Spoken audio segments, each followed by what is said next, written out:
Welcome in, ladies and gentlemen, to Road to the Blue Map, Week 3, here with the Average Joe Sports Talk, brought to you by Rojo Go Vacation Rentals. No matter where you want to visit in the greater Mountain Lakes region of Alabama, we have something for you. Make sure to check out Rojo Go for any of your vacation needs. You're looking to vacation around northeast Alabama and Gunnersville, Gadsden, any of those areas, make sure to look to Rojo Go. Caleb Brooks, Reggie Davis here with you this week. Bo is out with some prior engagements, so Caleb Brooks and Reggie Davis will bring you all the coverage of the games here with Average Joe Sports Talk, Road to the Blue Map. And Reggie, it should be a fun week. You know, region play kind of getting going, and we're starting to find out a lot about these teams. Yeah, there's a lot of good games on tap this week. Kind of crazy to say this early in the season, we're going to see some games that's going to have some region championship implications. So I'm looking forward to this week of football and see where some of these games land. I'll be doing this game on Thursday night, Fairfield at Jasper. That'll be on the AHSAA TV network, and should be an interesting game between these two teams. These two teams that hadn't had a lot of success to start out the year. And you've got Jasper sitting there at 0-2, Fairfield sitting there at 0-3.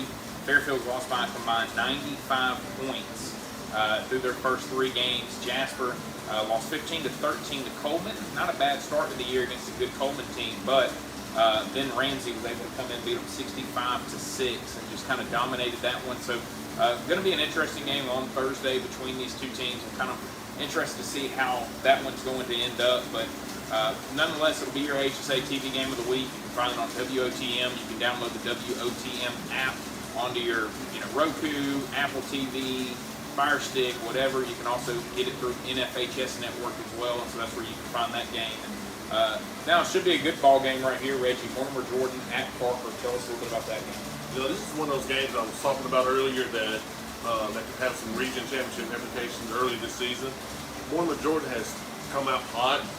They finished last year 2-8 and they're 3-0, so they've already surpassed their win mark from last season, with wins over Leeds 31-28, Springville 35-28, and beat a very good, solid Gardendale team, 58-21. It's like they kind of had their way with Gardendale last week.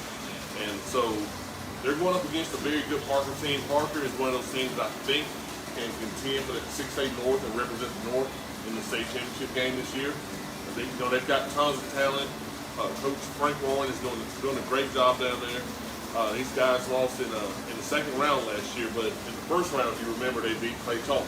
And that was a team that everybody thought was going to make that run and represent the North in the state championship game. So this should be a fun game Friday night. Can't wait to see how this one turns out. Yeah, looking forward to that one. Woodville will be traveling to Appalachian. Tell us about that ball game. Woodville is another one of those teams that started the year off kind of hot. They went 2-8 last year. They got a new coach in Joel Poole, and those guys have already matched their win mark from last year. Last week they beat Cedar Bluff 38-27, and that was the first time they beat Woodville in school history. So, Woodville's an up-and-start team. Coach Joel Poole is a very good coach. He's one of those coaches that can go in and turn a program around. And then you got Appalachian. These guys, they lost their first game to Local Sport 61-20. And Local Sport, looked pretty strong this year, but they came back and beat Gadsden 20-0 and Cleveland 34-20. So those are 2 very good wins for a very physical Appalachian team. I did see these guys in the preseason and in January. They're very physical up front. They can run the ball well. They can also pass. So this should be a very good matchup to start region play for these guys.